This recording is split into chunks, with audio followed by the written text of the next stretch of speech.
What's up, everybody? This is Rich from True Budget EDC and Prepping. Use your gear, lose your gear, because if you're not using it, might as well lose it. So, back in action, got a new phone. My other phone was destroyed, had no speaker. Well, it had a speaker, it just didn't work. And couldn't use it really. I only could talk on it if I used Bluetooth or something, so I had to get rid of that. So, got a new phone, so here we are, back in action. So I'm gonna come on here real quick and do a pocket dump for what I got in my pockets today. So what do I got in my pockets today? Let's see what we got. So got the Gondak EDC Topo Hank. It's an awesome Hank. Love it, actually. I got the Topo because I got the Topo medium pouch. I have the Topo medium pouch too that they put out with a couple pockets in it. So just in case people don't know, you go to Gondak, check out whatever Hanks they got. You can make a pouch, small, medium, large, in whatever patterns they have. So that's super cool. So got that in my pocket today. Got the Olight eye Morse in my pocket today. Got that at Fan Day. Wanted to use it a little bit. Haven't really been using it. I'm a real big fan of these small rechargeable flashlights just because of the form factor. They're super small. I used to carry way bigger flashlights, and then once I got turned on to these smaller ones, that was it for me, man. This one's 5 lumens and 180 at max, and it is rechargeable. So that one's super cool. Let's see what else I got in my pockets. My chum's wallet right there. I have a razor blade in there, but that's just where that one lives, actually. I'm actually also carrying this, which is the James brand Palmer. I'm not really using this one that much. That's just like an emergency backup, and that just stays in my wallet in case I don't have something else on me anyway. Like if I just leave my house, I have a pen in my wallet, Zebra F301 compact. I got some paper. I got a bunch of stuff in there, so that's more of a I leave my house with my wallet every day thing, so that's why I actually have that in there. I mean, it's kind of redundant to carry 2 razors, right, and one I don't even use. So carrying the Palmer, got it not that long ago. Totally awesome. I'm actually really liking it, to be honest with you, because you can just yank this out, pop it open, cut something open, close it back up. Does have really smooth deployment. I actually like it more than I thought I would, because like I said in my last video, I've been carrying razor knives since Nam, like seriously forever, and I just got sick of carrying them, so I stopped. But this one's got me back into carrying them. It's actually really awesome little, razor blade, utility knife, small form factor, very minimal, really minimal. So I got that. What else we got going on here? The knife I got today is the Hogue Deca. Just got it like yesterday, actually. So this one is ridiculous. Got the little drop shutty thing going on. I mean, it doesn't do it all the time, but it is super drop shutty. So I actually really like that knife. It's actually really great. I know when I talked in my video about it, I said the blade was 3.5. It's actually not. It's 3.25. So 3 1/4. This is 4 1/4. So overall, it is 7.5. But I thought the blade was a little bit bigger. And then I was carrying it, and I'm like, man, this doesn't seem like it's really all that big. You know what I mean? So it's just, I really look the thinness of it. I like that. It's 0.11. Behind the edge there, thickness, and it's super minimal. This knife has nothing extra on it, like legit. I was looking this thing over, man, and I was like, to be honest with you, it has nothing that it doesn't need. I mean, it's just some hardware, a blade, some scales, it's got the stonewashed blade, which I love that, and then the stonewashed clip as well. I did just screw that clip back down. I took it out, put it back in, not a problem. I tightened it down a little bit more, so there is no complaint from me about those mushroom top screws.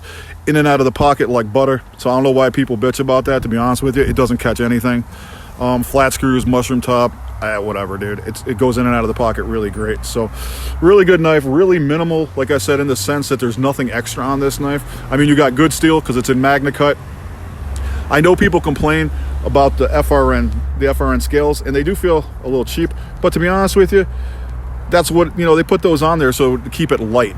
And if you take the scales off, you're kind of changing the knife, in my opinion, because now it's not as light as it should have been, because that's how they made it.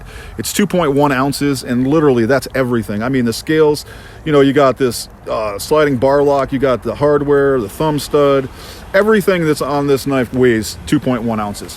And if you put some big bulky titanium scales on there, or metal scales, this is just going to up the weight, and that's not what the knife was designed to be. And that's why I like it the way it is. Super simple, super minimal, very utilitarian. I mean, a little bit tactical looking, you know, but whatever, it's cool. Basically, it's just what you need it to be, nothing fancy, and I like that a lot.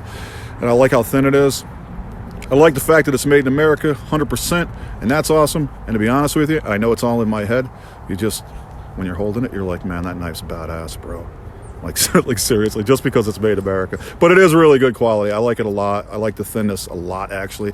It is a clip point blade, they're calling it, and it's got this swedging on it. And to me, I don't really like clip points, but I like the clip points that are more like kind of drawn out, you know what I mean?